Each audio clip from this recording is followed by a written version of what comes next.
বন্ধুরা দেখো আমি মাশরুম নিয়ে এসেছি। মাশরুমগুলোকে ভালো করে কেটে ধুয়ে নিয়েছি। মাশরুমের চপ করবো। এরকম এখানে নিলাম বেসন। আর আমি আগে ঘন্টা দুয়েক আগে আমি এখানে চালের গুঁড়োটা মেখে ভিজিয়ে রেখেছি। এই চালের এখানে বেসন নিয়েছি, এই চালের গুঁড়ো 2 ঘন্টা আগে আমি ভিজিয়ে রেখেছিলাম। একটু অল্প জল দিয়ে দেবো হলুদ, লঙ্কার গুঁড়ো, লবণ, জল দিয়ে এটাকে আমি ভালো করে গুলে নেব।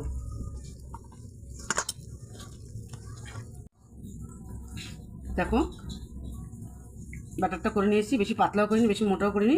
এবার আমি ভেজে নিচ্ছি, চলো।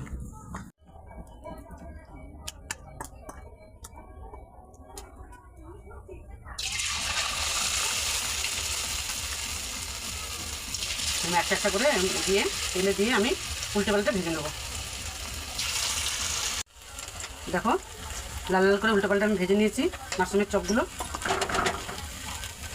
এবার আমি নামিয়ে নিচ্ছি, লাল লাল করে ভেজে তুলে নিচ্ছি।